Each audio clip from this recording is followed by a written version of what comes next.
নমস্কার বন্ধুরা, GS forum চ্যানেলে আপনাদের সবাইকে স্বাগত জানাই। 26,000 শিক্ষক নিয়োগ সম্পূর্ণভাবে বাতিল করেছিল সুপ্রিম কোর্ট।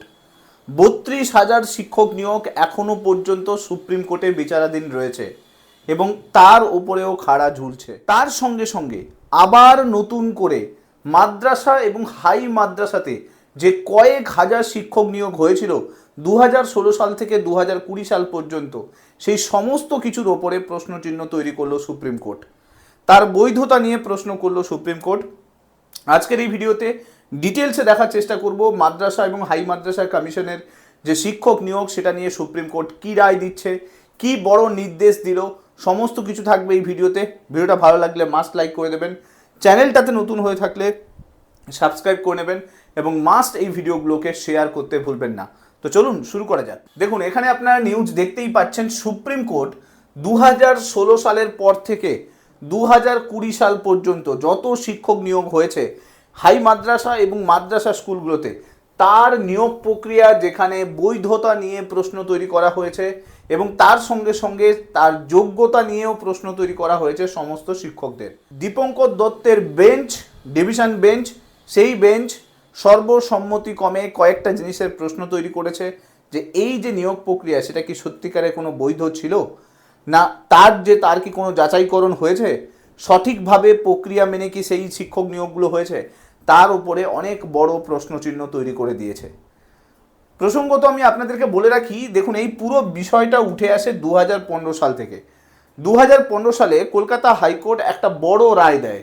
বাম জামানাতে 2008 সালে একটা কমিশন তৈরি করা হয়েছিল এই মাদ্রাসা এবং হাই মাদ্রাসার যত স্কুল রয়েছে সেগুলোতে শিক্ষক নিয়োগের জন্য একটা কমিশন তৈরি করা হয়েছিল, মাদ্রাসা সার্ভিস কমিশন। 2015 সালে কলকাতা হাইকোর্ট রায় দেয় যে এই যে মাদ্রাসা সার্ভিস কমিশন তৈরি করা হয়েছে সেটা অসাংবিধানিক, অর্থাৎ তার কোনো বৈধতা থাকছে না। এবং কলকাতা হাইকোর্ট বলে যে এই সমস্ত সংখ্যালঘু প্রতিষ্ঠানগুলোতে তাদের যা কিছু নিয়োগ হবে তার জন্য একটা পরিচালন কমিটি তৈরি করা হবে। সেই পরিচালন কমিটি কিন্তু সমস্ত কিছু যা কিছু শিক্ষক নিয়োগ হবে সেগুলো কিন্তু পরিচালনা করবে।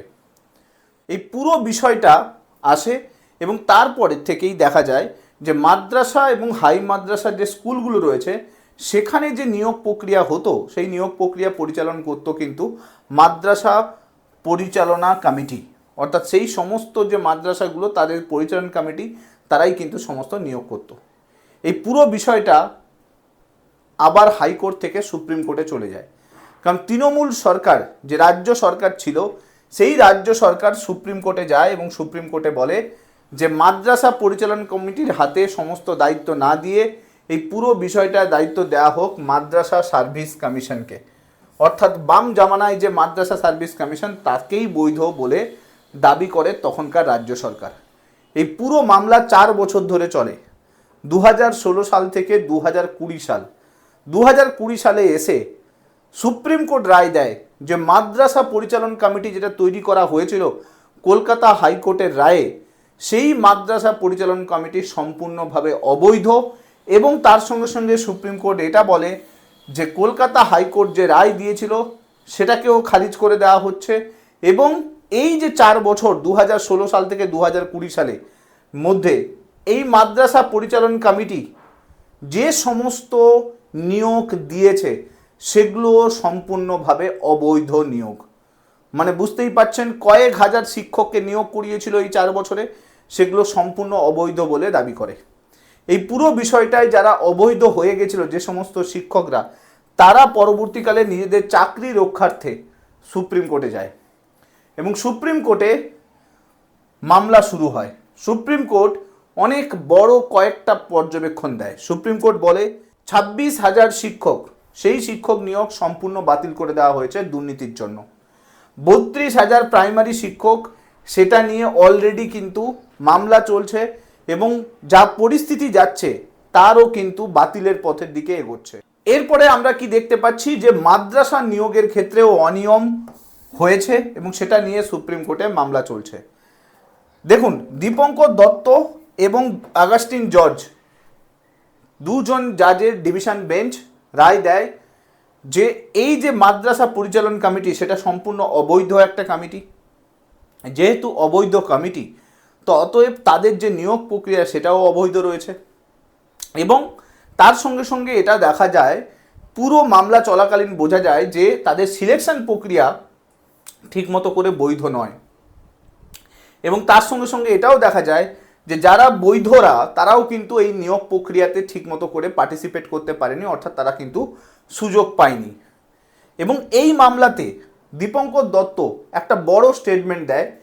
তিনি বলেন যে গত 10 বছরে পশ্চিমবঙ্গে শিক্ষক নিয়োগের ক্ষেত্রে যা কিছু নিয়োগ হয়েছে তার অভিজ্ঞতা তিনি বলেন খুবই ভয়াবহ, মানে প্রচুর দুর্নীতি কিন্তু হয়েছে।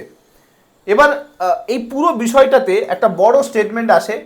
দেখুন, যেটা এই মামলায় উঠে আসে সেটা হলো তৃণমূল জামানায় 2016 সাল থেকে 2020 সাল পর্যন্ত এই সালের মধ্যে বিভিন্ন জেলাতে মাদ্রাসা এবং হাই মাদ্রাসাগুলোতে অনেক শিক্ষক এবং শিক্ষাকর্মী নিয়োগ হয়েছিল এবং সেই নিয়োগগুলো করেছিল সংশ্লিষ্ট মাদ্রাসাগুলোর যে পরিচালন কমিটি তারাই নিয়োগ করেছিল। এবং এই বেঞ্চে দেখা যায় যে মামলা শুনানি চলাকালীন জাজরা বুঝতে পারে যে রাজ্যে যে কয়েক হাজার মাদ্রাসা রয়েছে এই মাদ্রাসা পরিচালন কমিটি সেখানে নিয়োগের দায়িত্ব পালন করলেও তারা তাদের নিজেদের সমস্ত নয়নের মণিদেরকে কিন্তু যোগ্যতা ছাড়াই নিয়োগ করেছে। এই লাইনটা কিন্তু খুবই ইম্পর্টেন্ট। সুপ্রিম কোর্টের জাজরা বলে যে এই মাদ্রাসা পরিচালন কমিটি যাদেরকে শিক্ষক পদে এই মাদ্রাসা এবং হাই মাদ্রাসাগুলোতে নিয়োগ করেছে তাদেরকে সিলেকশন প্রক্রিয়ার মাধ্যমে নিয়োগ করেনি, তারা তাদের কাছের মানুষকে অর্থাৎ সম্পূর্ণ দুর্নীতি করে বহু শিক্ষককে নিয়োগ করেছে। এবং তারা কিসের জন্য কিসের বিনিময়ে তাদেরকে নিয়োগ করেছে সেটা নিশ্চয়ই এখন অজানা নয়, কারণ 26,000 শিক্ষক নিয়োগ বাতিল হয়েছে সেটা শুধুমাত্র দুর্নীতির জন্য। তো এখানেও কিন্তু সম্পূর্ণভাবে দুর্নীতি হয়েছে। এবং তিনি আরও একটা বড় স্টেটমেন্ট দেন, সেটা হলো গত 10 বছরে শিক্ষক নিয়োগে যা হয়েছে তা ভয়াবহ। ঠিক এই সময় এই মামলার যে আইনজীবী তিনি বলেন 10 বছর নয় 15 বছরের যা নিয়োগ হয়েছে তাতে সম্পূর্ণভাবে দুর্নীতি হয়েছে। এখন যদি দেখেন এই মাদ্রাসা বা হাই মাদ্রাসাগুলোতে কয়েক হাজার শিক্ষককে নিযুক্ত করা হয়েছে এবং বলতে পারেন যে এই পুরো মামলা চলাকালীন এটা বোঝা যায় যে এই যে মাদ্রাসা পরিচালন কমিটিগুলো রয়েছে প্রচুর পরিমাণে দুর্নীতি করেছে। এবং সুপ্রিম কোর্ট 10 জনের স্যাম্পেল নিয়ে এই মামলাটা করেছিল, মামলা শুনানি করেছে। একজন নয়, দুজন নয়, 10 জন এরকম ছিল যাদের সিলেকশন প্রক্রিয়াকে দেখা হয়েছিল, তাদেরকে বৈধভাবে নিয়োগ করা হয়েছে কিনা দেখা হয়েছিল। সুপ্রিম কোর্ট সেখানে দেখতে পায় যে সম্পূর্ণ প্রচুর দুর্নীতি হয়েছে এবং এই দুর্নীতির মাধ্যমে এই মাদ্রাসা পরিচালনা কমিটিগুলো তাদের নিজেদের কাছের মানুষকে এই মাদ্রাসাগুলোতে জয়েন করিয়েছে। এখন ভাবুন 26,000 শিক্ষকের পরিবার শেষ হয়ে গেছে, সেখানে বহু জেনুইন চাকরি প্রার্থী ছিল যারা চাকরি করছিল, কয়েক বছর ধরে চাকরি করছিল, তাদের জীবনটার কথা ভাবুন। তার সঙ্গে সঙ্গে আপনি এটা ভাবুন লক্ষ লক্ষ চাকরি প্রার্থী যারা সেই সময় পরীক্ষাটা হয়েছিল তারা সুযোগ পায়নি, তাদের জীবনের যন্ত্রণাটার কথা ভাবুন। 32,000 প্রাইমারি টিচার, এদের মধ্যে নিশ্চয়ই বহু সংখ্যক জেনুইন চাকরি প্রার্থী থাকবে যারা দুর্নীতি করেনি, তাদের জীবনের দুর্বিষহ যন্ত্রণাটার কথা ভাবুন। এখন মামলা চলছে, তারা কতটা অশান্তির জীবন কাটাচ্ছে, দুঃস্বপ্নের জীবন কাটাচ্ছে। এরপরে আবার যদি এই মাদ্রাসা হাই মাদ্রাসা শিক্ষক নিয়োগের দুর্নীতি সামনে আসে এবং সেখানেও যদি কয়েক হাজার শিক্ষকের কথা সামনে আসে, তাহলে ভাবুন কতগুলো স্বপ্ন চোখের সামনে শেষ হয়ে গেল, কত হাজার জীবন প্রত্যেক দিন দুঃসহ যন্ত্রণা নিয়ে কাটিয়ে গেল। আর যারা এর পেছনে সম্পূর্ণভাবে দায়ী তারা আজকে এসির হাওয়াতে সুন্দরভাবে দিন কাটাচ্ছে। প্রাইমারি দুর্নীতির সঙ্গে জীবন কৃষ্ণ সাহা বেলে জামিনে বাড়িতে আছে। মানিক ভট্টাচার্য প্রাইমারি দুর্নীতির সঙ্গে যুক্ত ব্যক্তি, তিনিও হাওয়া খাচ্ছেন। পার্থ চ্যাটার্জি এসএসসির বড় স্ক্যামের মাথা, তিনিও আজকে জামিনে বাড়িতে আছেন। আর যন্ত্রণা কাকে নিতে হচ্ছে?